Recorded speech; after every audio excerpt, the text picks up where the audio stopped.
Une étude d'évaluation des projets d'inclusion a été réalisée par l'Observatoire en collaboration avec l'Université de Louvain. Ce premier rapport tient compte des évolutions législatives récentes et se concentre sur les résultats de l'étude en termes de structure de support, accompagnement,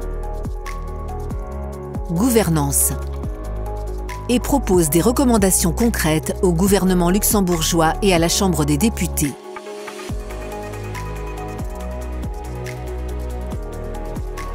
En 1881, les enfants ayant un handicap étaient expressément exclus du système scolaire.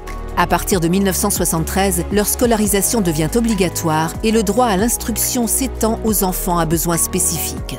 Depuis 1994, le Luxembourg a mis en place des politiques d'inclusion scolaire.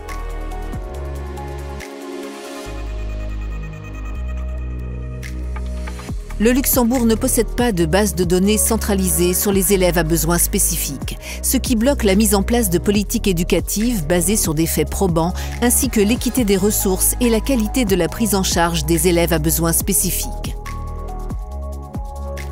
Le contexte éducatif luxembourgeois se caractérise par une multitude d'acteurs différents impliqués dans le dispositif inclusif, chacun ayant des missions et des domaines de responsabilité variés en ce qui concerne la prise en charge des enfants à besoins spécifiques.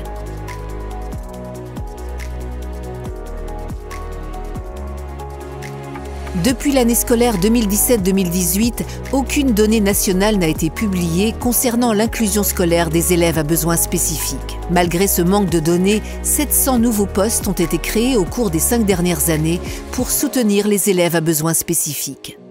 37% des instituteurs et 18% des professeurs ont déjà hésité à demander de l'aide, car les démarches sont peu efficaces, chronophages et pas en accord avec les ressources humaines.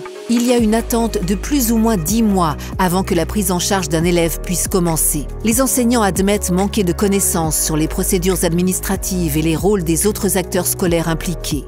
Pourtant, tous les acteurs scolaires rapportent se sentir compétents à collaborer avec d'autres acteurs et que ces collaborations ont le plus souvent lieu au niveau de l'établissement scolaire. Il est donc nécessaire de promouvoir la mise en réseau de tous les acteurs concernés et ceci au-delà du niveau local.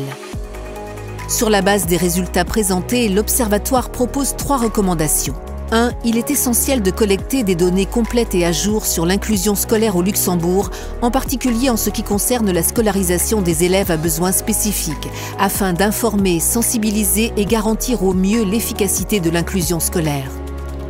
2. Il est nécessaire de revoir et de préciser la procédure pour la mise en place de projets d'inclusion au Luxembourg, en mettant l'accent sur les délais, les rôles des acteurs impliqués, le rôle clé de la personne de référence pour le suivi des projets d'inclusion et la sensibilisation des acteurs pour améliorer l'efficacité de ces projets. 3. Il faut favoriser des collaborations plus fréquentes et systématiques entre les acteurs de l'inclusion scolaire, en particulier au niveau des lycées, en veillant à ce que chaque acteur comprenne les procédures administratives et les responsabilités des autres acteurs afin de garantir un suivi adéquat des projets d'inclusion grâce au partage d'informations.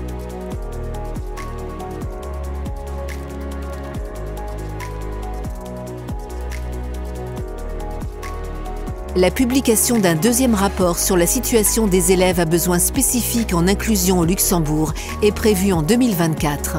Pour plus d'informations et pour consulter le rapport complet, visitez notre site web oejqs.lu.